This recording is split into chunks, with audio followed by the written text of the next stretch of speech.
ಶ್ರೀ ಗುರು ರಾಘವೇಂದ್ರಾಯ ನಮಃ. ನಿತ್ಯಂ ಅಮ್ಮ ಮಗಳು ಯೂಟ್ಯೂಬ್ ಚಾನಲ್ಗೆ ಸ್ವಾಗತ.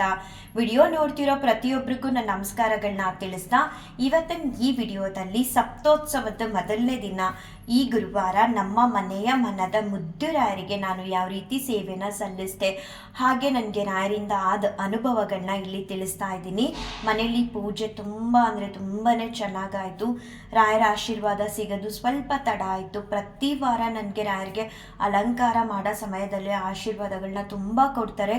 ಆದರೆ ಇವತ್ತು ನಾನು ರಾಯರಿಗೆ ಅಲಂಕಾರ ಮಾಡ್ತಿರ್ಬೇಕಾದ್ರೆ ಸ್ವಲ್ಪ ತಡ ಆಯಿತು ಆಶೀರ್ವಾದ ಮಾಡೋದು. ನಾನು ಮನಸ್ಸಲ್ಲಿ ಅಂದ್ಕೊಳ್ತಾನೆ ಇದ್ದೆ, ಯಾಕೆ ತಂದೆ ನನ್ನ ಮೇಲೆ ಕೋಪ ಮಾಡ್ಕೊಂಡಿದ್ದೀರಾ, ನೀವು ಆಶೀರ್ವಾದ ಕೊಡ್ತಾನೆ ಇಲ್ವಲ್ಲ, ಪ್ರತಿ ವಾರ ಸಾಕು ನನಗೆ ಹೂ ಮುಡ್ಸೋದು ಅಂತ ಅನ್ನಿಸ್ಬಿಡ್ತಿತ್ತು. ಆದರೆ ಈ ಸಲ ಯಾಕೆ ನೀವಿನ್ನೂ ಆಶೀರ್ವಾದ ಮಾಡ್ತಿಲ್ಲ ಅಂತ ಅಂದ್ಕೊಳ್ತಿದ್ದೆ ಒಳ್ಳೊಳಗಡೆನೆ ಮನಸ್ಸಲ್ಲಿ. ಇದಕ್ಕೆ ಕಾರಣ ಕೂಡ ನನಗೆ ತುಂಬ ಚೆನ್ನಾಗಿ ಗೊತ್ತಿತ್ತು. ಶಿವರಾತ್ರಿ ಹಬ್ಬ ಇತ್ತಲ್ಲ ಬುಧವಾರ, ಹೂವಿನ ರೇಟ್ಗಳೆಲ್ಲ ಜಾಸ್ತಿ ಆಗ್ಬಿಟ್ಟಿರುತ್ತೆ. ಹೇಗೆ ಮಾಡೋದು ಈ ವಾರ ಪೂಜೆನ? ರಾಯರು ನಮ್ಮ ಹತ್ರ ಏನಿಲ್ಲ ಅಂದ್ರೂ ಅವ್ರಿಗೆ ಗೊತ್ತಿರುತ್ತೆ ಯಾವ ರೀತಿ ಸೇವೆನ ಮಾಡಿಸ್ಕೋಬೇಕು ಅಂತ. ನಾವು ಸೇವೆ ಮಾಡೋದಕ್ಕೆ ಅಂತ ನಿಂತಿದ್ದೀವಿ ಅಂದಾಗ ರಾಯರಿಗೆ ಒಂದು ಹೂ ಥರದಾಗಲಿ ಹಣ್ಣು ಹಂಪಲಗಳನ್ನ ತಂದಿಡೋದಾಗಲಿ ಇದರಲ್ಲಿ ನಾವು ಯೋಚನೆನ ಮಾಡಬಾರ್ದು. ತುಂಬ ಶುದ್ಧ ಮನಸ್ಸಿಂದ 1 ರೂಪಾಯಿ ಇದೆಯಾ 100 ರೂಪಾಯಿ ಇದೆಯಾ ಅದರಲ್ಲಿ ಏನು ಬರುತ್ತೆ ಅದನ್ನು ತಂದು ರಾಯರಿಗೆ ಸೇವೆ ಅಂತ ನಾವು ಮಾಡಬೇಕು. ಎಲ್ಲರಿಂದನೂ ಮಾಡೋದಕ್ಕೆ ಸಾಧ್ಯ ಇಲ್ಲ. ಯಾರ ಕೈಲಿ ರಾಯರು ಸೇವೆನ ಮಾಡಿಸ್ತಿದ್ದಾರೋ ನನ್ನನ್ನು ಸೇರಿಸಿ ನಾನು ಹೇಳ್ತಿರೋದು, ಅಂಥವರು ಅಯ್ಯೋ ಇಷ್ಟಿದೆ ದುಡ್ಡು ಹೇಗೆ ಹೂ ತರೋದು, ಇದರಲ್ಲಿ ಸ್ವಲ್ಪ ಉಳಿಸೋಣ ಮುಂದಕ್ಕಾಗುತ್ತೆ ಅಂತೆಲ್ಲ ಯೋಚನೆ ಮಾಡಿದಾಗ ನಿಜವಾಗ್ಲೂ ರಾಯರಿಗೆ ಅದು ಸಲ್ಲಲ್ಲ. ಸ್ವಲ್ಪ ಬೇಸರ ಕೂಡ ಆಯಿತು ರಾಯರಿಗೆ ಇವತ್ತು ನಮ್ಮ ಮನೇಲಿ ಅಂತ ನಾನು ಅಂದ್ಕೊಳ್ತೀನಿ. ಆಮೇಲೆ ನಾನು ಹೇಳಿದೆ, ಈ ಕಾರಣಕ್ಕೆ ಅಪ್ಪ ನೀವು ನನಗೆ ಆಶೀರ್ವಾದ ನೀವು ಮಾಡ್ತಿಲ್ಲ, ದಯವಿಟ್ಟು ಕ್ಷಮಿಸಪ್ಪ, ನೆಕ್ಸ್ಟ್ ವೀಕ್ ಈ ಥರ ಮಾಡಲ್ಲ. ಯಾವ ವಾರ ಕೂಡ ನಾನು ಮಾಡಿರಲಿಲ್ಲ. ಆದರೆ ಮನಸ್ಸಲ್ಲಿ ಯಾರೋ ಒಬ್ಬರು ಹೀಗೆ ನನ್ನ ನೈಬರು ನನ್ನ ಮೈಂಡಲ್ಲಿ ನೆಗೆಟಿವಿಟಿನ ತುಂಬಿದ್ರು, ಅದು ಹಾಗೆ ಉಳ್ಕೊಂಡ್ಬಿಡ್ತು. ಏನು ಹೇಳಿದ್ರು ಅವರು ಅಂದರೆ, ನಾನು ಯಾವುದೇ ದೇವ್ರ ಮನೆಯನ್ನು ಶುದ್ಧವಾಗಿಡೋದಾಗಲಿ ಅಥವಾ ಪೂಜೆ ಮಾಡೋದಾಗಲಿ ಏನೂ ಮಾಡಲ್ಲ, ಇಷ್ಟೊಂದು ಹೂವು ಇಷ್ಟೊಂದು ಹಣ್ಣೆಲ್ಲ ತಂದು ಮಾಡಬೇಕಾ, ಒಳ್ಳೇದು ಮಾಡ್ತಾನೆ ದೇವರು ನನಗೆ ಅಂತ ಹೇಳಿಬಿಟ್ರು. ನಾನು ಅವತ್ತು ತುಂಬ ಸ್ಟ್ರಾಂಗ್ ಆಗಿದ್ದೆ, ಎಲ್ಲರಿಂದನೂ ಕೂಡ ಪೂಜೆನ ಮಾಡೋದಕ್ಕೆ ಆಗಲ್ಲ, ರಾಯರ ಇಚ್ಛೆ ಇದ್ದವ್ರು ಮಾತ್ರ ರಾಯರಿಗೆ ಸೇವೆನ ಸಲ್ಲಿಸೋದಕ್ಕೆ ಆಗುತ್ತೆ ಅಂತ. ಆದರೂ ಹಾಳಾದ್ದು ನೆನ್ನೆ ನನ್ನ ಮೈಂಡಲ್ಲಿ ಅದೇ ಓಡ್ತಿತ್ತು. ಮಾರ್ಕೆಟ್ಗೆ ಹೋದಾಗ ಸ್ವಲ್ಪ ಕಂಜೂಸ್ ಮಾಡಿ ರಾಯರಿಗೆ ಏನೆಲ್ಲ ಬೇಕು ಸೇವೆ ಮಾಡೋದಕ್ಕೆ ಅದರಲ್ಲಿ ಸ್ವಲ್ಪ ಸ್ವಲ್ಪ ತಂದಿದ್ದೆ. ಅದು ಅರ್ಥ ಆಗುತ್ತೆ ರಾಯರಿಗೆ, ಪ್ರತಿಯೊಂದು ಅರ್ಥ ಆಗುತ್ತೆ. ನಾವು ಅಂದ್ಕೊಳ್ತೀವಿ ಅವ್ರ ಮುಂದೆ ಕೂತಿದ್ದಾಗ, ಅಯ್ಯೋ ನಮ್ಮ ಮನಸ್ಸೊಳಗಡೆ ಇರೋದು ಹೇಳಿದ್ರೆ ಮಾತ್ರ ರಾಯರಿಗೆ ಅರ್ಥ ಆಗುತ್ತೆ, ಇಲ್ಲಾಂದರೆ ಅರ್ಥ ಆಗಲ್ಲ ಅಂತ ಪ್ರತಿಯೊಂದನ್ನು ರಾಯರು ಕೂತು ಗಮನಿಸ್ತಿರ್ತಾರೆ. ನನ್ನ ಮನಸ್ಸಲ್ಲಿ ಇದ್ದಿದ್ದು ಅವ್ರಿಗೆ ಅರ್ಥ ಆಗಿತ್ತು ಅಂತ ಅನ್ಸುತ್ತೆ. ಸ್ವಲ್ಪ ಬೇಸರ ಕೂಡ ಮಾಡಿದೆ ನಾನಿವತ್ತು. ಹಾಗಾಗಿ ಕೊನೆಯಲ್ಲಿ ಸಾರಿ ಕೇಳಿದ್ಮೇಲಂತೂ ರಾಯರು ತುಂಬಾ ಆಶೀರ್ವಾದ ಮಾಡಿದ್ರು. ಖುಷಿ ಆಯಿತು. ನಾನು ಎಲ್ಲಿಂದ ಎಲ್ಲ ನನಗೆ ಆಶೀರ್ವಾದ ಪ್ರತಿ ವಾರ ಸಿಗ್ತಿತ್ತು ಅಲ್ಲಿಂದ ಕೊಟ್ಟಿರಲಿಲ್ಲ, ಆಮೇಲೆ ಕೊಟ್ಟರು. ನನಗೆ ಹೇಗೆ ಬೇಕಿತ್ತು ಆಶೀರ್ವಾದಗಳು, ಒಂದು ರಾಯರ ತಲೆ ಮೇಲೆ ಇರೋದಾಗಲಿ ರಾಯರ ಹೃದಯ ಭಾಗದಲ್ಲಿರೋದಾಗಲಿ ಶ್ರೀಕೃಷ್ಣ ಪರಮಾತ್ಮನಿಂದಾಗಲಿ ಪ್ರತಿಯೊಂದನ್ನು ಕೂಡ ನನಗೆ ಆಶೀರ್ವಾದ ಕಮ್ಮಿ ಮಾಡಲಿಲ್ಲ, ಲೇಟಾಗಿ ಕೊಟ್ಟರು. ಆ ಲೇಟಾಗಿ ಕೊಡೋ ಅಷ್ಟರಲ್ಲಿ ನಾನು ಮಾಡಿದ ತಪ್ಪು ನನಗೆ ಅರ್ಥ ಆಗಿತ್ತು. ನಾನು ಬೇರೆಯವ್ರಿಗೂ ಹೇಳೋದಷ್ಟೇ, ನಿಮ್ಮ ಹತ್ರ 100 ರೂಪಾಯಿ ಇದ್ದರೆ ರಾಯರಿಗೆ ಸೇವೆ ಮಾಡಬೇಕು ಅನ್ನೋ ಮನಸ್ಸು ಕೊಟ್ಟಿದ್ರೆ ರಾಯರು ಅದರಲ್ಲಿ ನೀವು ಉಳಿಸ್ಬೇಕು ಮಾಡಬೇಕು ಅಂತ ಮಾಡಬೇಡಿ. ಖಂಡಿತ ರಾಯರು ನಿಮ್ಮ ಸೇವೆಗೆ ಏನೆಲ್ಲ ಬೇಕು ಅದನ್ನು ಅವರೇ ಸ್ವತಃ ದಾರಿ ತೋರಿಸ್ತಾರೆ. ಅವ್ರ ಸೇವೆ ಅಂತ ಮಾಡುವಾಗ ಇವತ್ತು ನಾನು ಮಾಡಿದ ರೀತಿ ಯಾರೂ ಕೂಡ ಮಾಡೋದಕ್ಕೆ ಹೋಗಬೇಡಿ. ಇನ್ನು ಅಮ್ಮನವರಿಂದ ಕೂಡ ನನಗೆ ವಿಶೇಷವಾಗಿ ಆಶೀರ್ವಾದ ಸಿಕ್ತು. ನಾನು ನಮ್ಮ ಮನೆಯವರು ಬೆಳಿಗ್ಗೆನೇ ರಾಯರ ಮುಂದೆ ಕೂತ್ಕೊಂಡು ಸಂಕಲ್ಪ ಮಾಡಿಕೊಂಡು, ತುಂಬ ಕಮ್ಮಿ ನಾವೇನಾದರೂ ಒಂದು ಕೇಳ್ಕೊಳ್ಳೋದು, ಆದರೆ ಯಾಕೋ ಏನೋ ಗೊತ್ತಿಲ್ಲ ಈ ವಾರ ಏನೋ ಕೇಳ್ಕೊಬೇಕು ಅಂತ ಅನ್ನಿಸ್ತು. ನಾನಂತೂ ಮನಸ್ಸಲ್ಲಿ ಕೇಳ್ಕೊಳ್ಳಿಲ್ಲ, ಓಪನ್ ಆಗಿ ಕೇಳ್ಕೊಳ್ತಿದ್ದೆ ರಾಯರ ಹತ್ರ. ಮೊದಲನೇದಾಗಿ ಅವ್ರನ್ನ ಕ್ಷಮೆ ಕೇಳಿದೆ, ಅದಾದಮೇಲೆ ನನಗೇನು ಇಷ್ಟ ಆಯಿತು ಅದನ್ನು ಕೇಳ್ಕೊಂಡೆ. ಆವಾಗ ಏನಾಯ್ತಂದರೆ 1-2-3 ಅಲಂಕಾರ ಮಾಡೋ ಸಮಯದಲ್ಲಿ ಆಶೀರ್ವಾದ ಕೊಟ್ಟಿದ್ರಲ್ಲ ಆ ಹೂವನ್ನ ಪೇಪರ್ ಮೇಲೆ ಇಟ್ಟಿದ್ದೆ. ನಾವು ರಾಯರನ್ನ ನೋಡ್ತಾ ಕೇಳ್ತಾ ಇದ್ದೋ, ಈ ರೀತಿ ಬೇಕು ರಾಯಪ್ಪ, ನಮ್ಮನ್ನು ಹೀಗಿಡಿ, ಸಮಾಜದಲ್ಲಿ ಈ ರೀತಿ ಬೇಕು ನಮ್ಮ ಜೀವನದಲ್ಲಿ ಅಂತ ಅಲ್ಲ. ಆ ಸಮಯದಲ್ಲಿ ನಾವು ರಾಯರನ್ನೇ ಇಬ್ಬರು ನೋಡ್ತಾ ಇದ್ದೀವಿ. ನೋಡಿದ್ರೆ ಪೇಪರ್ ಮೇಲೆ ಆಶೀರ್ವಾದ ಮಾಡಿರುವಂಥ ಹೂವು ಇದ್ದಕ್ಕಿದ್ದಂಗೆ ಅಲ್ಗಾಡ್ತು. ಆ ಹೂವು ನಮ್ಮ ಮನೆಯವ್ರ ಪಕ್ಕನೇ ಇತ್ತು. ನಮ್ಮ ಮನೆಯವ್ರಿಗೆ ಸ್ವಲ್ಪ ಗಾಬರಿ ಕೂಡ ಆಯಿತು, ಹಾಗೆ ಅವ್ರ ಮುಖದಲ್ಲಿ ಸ್ವಲ್ಪ ಭಯ ಕೂಡ ಕಾಣಿಸ್ತಿತ್ತು. ಯಾಕಂದರೆ ನಾವು ರಾಯರನ್ನ ನೋಡ್ತಾ ನಮ್ಮ ಮನಸ್ಸಲ್ಲಿರೋದನ್ನ ಹೇಳ್ತಾ ಇದ್ದೋ. ಅದೇ ಸಮಯಕ್ಕೆ ಸರಿಯಾಗಿ ರಾಯರ್ ಕೊಟ್ಟಿರುವಂಥ ಆಶೀರ್ವಾದದ ಹೂಗಳು ಅಲ್ಗಾಡ್ತಿತ್ತು. ನಾವು ರಾಯರ್ ನೋಡ್ತಿದ್ದಂತಹ ದೃಷ್ಟಿ ಸಡನ್ ಆಗಿ ಹೂ ಕಡೆ ನೋಡ್ತಿದ್ವಿ. ತುಂಬ ಚೆನ್ನಾಗಿತ್ತು ಆ ಕ್ಷಣ. ಕೆಲವೊಂದೊಂದ್ಸಲ ಹೇಳೋದಕ್ಕೆ ಸಾಧ್ಯ ಇಲ್ಲ ಮಾತುಗಳಲ್ಲಿ. ಲೈಫಲ್ಲಿ ಅದನ್ನು ಅನುಭವಿಸ್ದವ್ರಿಗೆ ಮಾತ್ರ ಗೊತ್ತು ರಾಯರ ಮುಂದೆ ಕೂತಾಗ ಹೇಗೆಲ್ಲ ಆಗುತ್ತೆ ಅಂತ. ತುಂಬ ಚೆನ್ನಾಗಿತ್ತು ಆ ಕ್ಷಣ.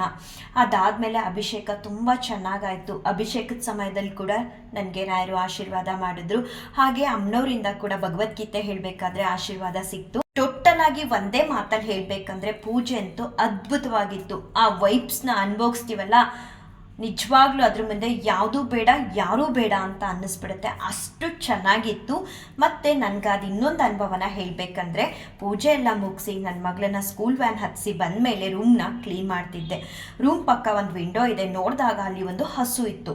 ಸುಮಾರು ಸಲ ಪೂಜೆ ಆದ ತಕ್ಷಣವೇ ಮನೆ ಹತ್ರ ಹಸು ಬರುತ್ತೆ. ನಾನು ಎಷ್ಟೋ ಬಾರಿ ಬಾಳೆಹಣ್ಣ ಕೊಟ್ಟಿದ್ದೀನಿ. ಈ ಸಲ ನೋಡಿದಾಗ 9:15 9:20 ಆಗಿತ್ತು. ನಾನು ಬ್ರೂಮ್ ಸ್ಟಿಕ್ಕಲ್ಲಿ ಕಸ ಗುಡಿಸ್ತಿದ್ದೆ. ಇದೇ ಕೈಯಲ್ಲಿ ಹೋಗ್ಬಿಟ್ಟು ಹೇಗೆ ರಾಯರ ಹತ್ರ ಬಾಳೆಹಣ್ಣು ಎತ್ಕೊಡೋದು, ನಾನು ಹೇಳಿದೆ ಇರಪ್ಪ ಆಮೇಲೆ ಬಂದು ಕೊಡ್ತೀನಿ ನಿನಗೆ ಹಣ್ಣು ಅಂತ ಹೇಳಿಬಿಟ್ಟು ಎಲ್ಲ ಕೆಲಸನ ಮುಗಿಸ್ಕೊಂಡು ಮತ್ತೆ ನಾನು ದೇವ್ರ ಮನೆಗೆ ಬಂದಾಗ 12:20 ಆಗಿತ್ತು. ನೋಡ್ತೀನಿ ಕಿಟಕಿ ಹತ್ರ ಹಸು ಹಾಗೆ ಇದೆ. ನನಗೆ ಒಂದು ಕಡೆ ಖುಷಿ, ಇದೇನಿದು, ಅದೇ ಹಸು ಮಲಗಿಬಿಟ್ಟಿದೆ ಮರದ ಕೆಳಗಡೆ, ಹೋಗೇ ಇಲ್ವಲ್ಲ, ಯಾಕಿದ್ದು ಇಲ್ಲೇ ಇದೆ, ಯಾವತ್ತೂ ಈ ಥರ ಇರ್ತಿರ್ಲಿಲ್ವಲ್ಲ ಅಂತ ಅಂದ್ಕೊಂಡು ರಾಯರ್ಗೆ ಮಧ್ಯಾಹ್ನ ನಾನು ಯಾವ ರೀತಿ ಸೇವೆನ ಸಲ್ಲಿಸ್ತೀನಿ ಹಾಗೆ ಸೇವೆ ಸಲ್ಲಿಸ್ತಾ ಇದ್ದೆ. ಅದೇ ಸಮಯಕ್ಕೆ ನನ್ನ ಮನಸ್ಸಲ್ಲಿ ನಾನು ಬೆಳಗ್ಗೆ ಹೇಳಿದ ಮಾತು ನೆನಪಾಗುತ್ತೆ.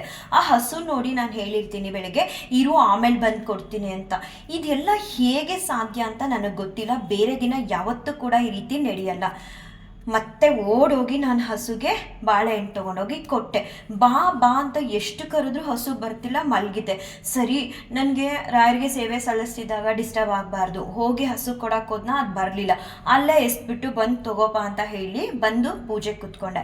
ಮತ್ತೆ ಕೂತಿದ್ದಾಗ ನನಗೆ ಕಾಮಧೇನುವಿಂದ ಇನ್ನೊಂದು ಬಾರಿ ಆಶೀರ್ವಾದ ಸಿಕ್ತು. ತುಂಬ ಖುಷಿ ಆಯಿತು. ನಾನು ಹೇಳಿದೆ ಕಾಮಧೇನುವಿಂದ ಆಶೀರ್ವಾದ ಸಿಕ್ತು.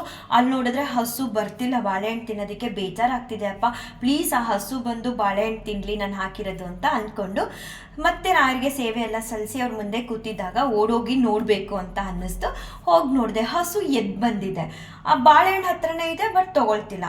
ಮತ್ತೆ ನಾನು ಹೇಳಿದೆ ಬಪ್ಪ ಪ್ಲೀಸ್ ತಗೋ ಅಂತ. ನಾನು ನಮ್ಮ ಫಸ್ಟ್ ಫ್ಲೋರಲ್ಲಿ ಇದ್ದೀನಿ, ಅದು ಕೆಳಗಡೆ ಇದೆ, ಅದು ತಗೋತಿಲ್ಲ. ಮತ್ತೇನು ಮಾಡಿದೆ, ಇನ್ನೊಂದೆರಡು ಬಾಳೆಹಣ್ಣು ತೊಗೊಂಡೋಗಿ ಅದ್ರ ಹತ್ರ ಹಾಕಿದೆ.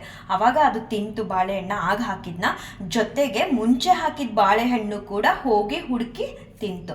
ತುಂಬ ಖುಷಿ ಆಯಿತು. ಈ ರೀತಿ ಬೇರೆ ದಿನಗಳಲ್ಲಿ ಆಗಲ್ಲ. ಗುರುವಾರನೇ ನನಗೆ ಹೆಚ್ಚಾಗಿ ನಾನು ಅಂದ್ಕೊಂಡೇ ಇರೋದಿಲ್ಲ ಈ ರೀತಿ ಎಲ್ಲ ನಡೆಯುತ್ತೆ. ನಮ್ಮ ಅತ್ತೆ ಮುತ್ತೈದೆ ಪೂಜೆ ದಿನ ಸಂಜೆ ನನ್ನ ಫ್ರೆಂಡ್ ಒಬ್ಬರು ನಮ್ಮ ಮನೆಗೆ ಕುಂಕುಮಕ್ಕೆ ಬಂದಿದ್ರು. ಬೆಳಗ್ಗೆ ಬರೋದಕ್ಕೆ ಆಗಲಿಲ್ಲ ಅಂತ ತುಂಬ ಹೊತ್ತು ಮನೇಲೇ ಇದ್ದರು. 1-2 hours ಹತ್ರ ಇದ್ದರು. ಮತ್ತು ನೆಕ್ಸ್ಟ್ ಡೇಗೆ ಫೋನ್ ಮಾಡಿದಾಗ ಅವ್ರು ಹೇಳಿದ್ರು, ನನಗೆ ನಿಜವಾಗ್ಲೂ ಆ ಮಾತು ಕೇಳಿ ಮೈ ಜುಮ್ಮ ಅನ್ನಿಸ್ತು. ಆದರೆ ಅದು ಸತ್ಯ ಕೂಡ. ನನಗೆ ಎಷ್ಟೋ ಬಾರಿ ಆಗಿದೆ, ಇವತ್ತು ಕೂಡ ಆ ರೀತಿ ಆಯಿತು. ಅವ್ರು ಹೇಳ್ತಿದ್ರು, ರಶ್ಮಿ ನಿಮ್ಮ ಮನೇಲಿ ನೀವು 3 ಜನ ಮಾತ್ರ ಅಲ್ಲ, ನಿಮ್ಮನ್ನು ಬಿಟ್ಟು ಇನ್ನೊಬ್ಬರು ಇದ್ದಾರೆ ಅಂತ ನನಗೆ ಅನ್ನಿಸ್ತಿತ್ತು ತುಂಬ ಅಂತ ಹೇಳಿದ್ರು. ನನಗೆ ಆ ಅನುಭವ ಇವತ್ತಾಯಿತು. ಯಾಕಂದರೆ ನಾನು ಎಷ್ಟು ಬಾರಿ ಕೇಳಿದ್ರು ನನಗೆ ಆಶೀರ್ವಾದ ಕೊಡ್ತಿಲ್ಲ. ಬೆಳಗ್ಗೆ ನಾನು ಈ ಥರ ಜಿಪ್ನಾಟ ಮಾಡಿದ್ನಲ್ಲ ಅದಕ್ಕೇನೋ ಅಂತ ಅಂದ್ಕೊಳ್ತಿದ್ದೆ. ಆದರೂ ಮನಸ್ಸಲ್ಲಿ ಅನ್ನಿಸ್ತಿತ್ತು, ಇಲ್ಲ ಅಪ್ಪ ನೀನು ಇಲ್ಲೇ ಇದೆಯಾ, ನನಗೆ ಗೊತ್ತು, ನನ್ನ ಮನಸ್ಸಲ್ಲಿ ಏನು ಅಂದ್ಕೊಳ್ತಿದ್ದೀನಿ ಅಂತೆಲ್ಲ ನಿನಗೆ ಚೆನ್ನಾಗಿ ಗೊತ್ತಾಗ್ತಿದೆ ಅಂತ ಎಲ್ಲ ಅಂದ್ಕೊಳ್ತಿದ್ನ. ನಿಜವಾಗ್ಲೂ ಹೇಳಬೇಕಂದ್ರೆ ನನ್ನ ಮುಂದೆ ಯಾರೂ ಇದ್ದಾರೆ, ಬೇರೆ ಯಾರೂ ಇಲ್ಲ, ರಾಯರು ಇಲ್ಲೇ ಕೂತಿದ್ದಾರೆ, ಆ ಥರ ಫೀಲ್ ಆಗ್ತಿತ್ತು. ಒಂಥರ ಖುಷಿ. ಈ ಥರ ಎಲ್ಲ ಆದಾಗ ಸತ್ಯ, ರಾಯರನ್ನ ಯಾರು ನಂಬಿ ಒಂದು ಬಾರಿ ಅವ್ರ ಪಾದನ ಗಟ್ಟಿಯಾಗಿ ಇಟ್ಕೊಳ್ತಾರೋ ಅವ್ರಿಗೆ ನೆರಳಿಗೆ ನೆರಳಾಗಿ ಇರ್ತಾರೆ. ನಾನು ಈ ಮಾತನ್ನ ಪದೇ ಪದೇ ಹೇಳ್ತೀನಿ, ಅಷ್ಟು ಚೆನ್ನಾಗಿ ನಮ್ಮನ್ನ ಕಾಪಾಡ್ತಾರೆ ರಾಯರು. ಸಪ್ತೋತ್ಸವದ 7 ದಿವಸಗಳನ್ನ ಯಾರೂ ಕೂಡ ಮಿಸ್ ಮಾಡ್ಕೊಳ್ದೆ ನಿಮ್ಮ ಶಕ್ತಿಗೆ ಅನುಗುಣವಾಗಿ ನಿಮ್ಮ ಮನೆಗಳಲ್ಲಿ ರಾಯರನ್ನ ಪೂಜಿಸಿ ಆರಾಧಿಸಿ ಅವರ ಅನುಗ್ರಹನ ಪಡ್ಕೊಳ್ಳಿ. ಅವರಿಂದ ಮಾತ್ರ ಸಾಧ್ಯ ನಮ್ಮ ಕಷ್ಟಗಳನ್ನ ಪರಿಹಾರ ಮಾಡೋದಕ್ಕೆ, ನಮ್ಮ ಇಷ್ಟಾರ್ಥಗಳನ್ನ ಈಡೇರಿಸೋದಕ್ಕೆ ಅಂತ ಹೇಳ್ತಾ, ರಾಯರು ನನಗಿವತ್ತು ನೀಡಿರುವಂಥ ಆಶೀರ್ವಾದಗಳು ನಿಮ್ಮೆಲ್ಲರ ಮೇಲೂ ಇರಲಿ ಅಂತ ರಾಯರ ಹತ್ರ ಬೇಡ್ಕೊಳ್ತೀನಿ. ಶ್ರೀ ಕೃಷ್ಣಾರ್ಪಣಮಸ್ತು, ಶ್ರೀ ಕೃಷ್ಣಾರ್ಪಣಮಸ್ತು, ಶ್ರೀ ಕೃಷ್ಣಾರ್ಪಣಮಸ್ತು.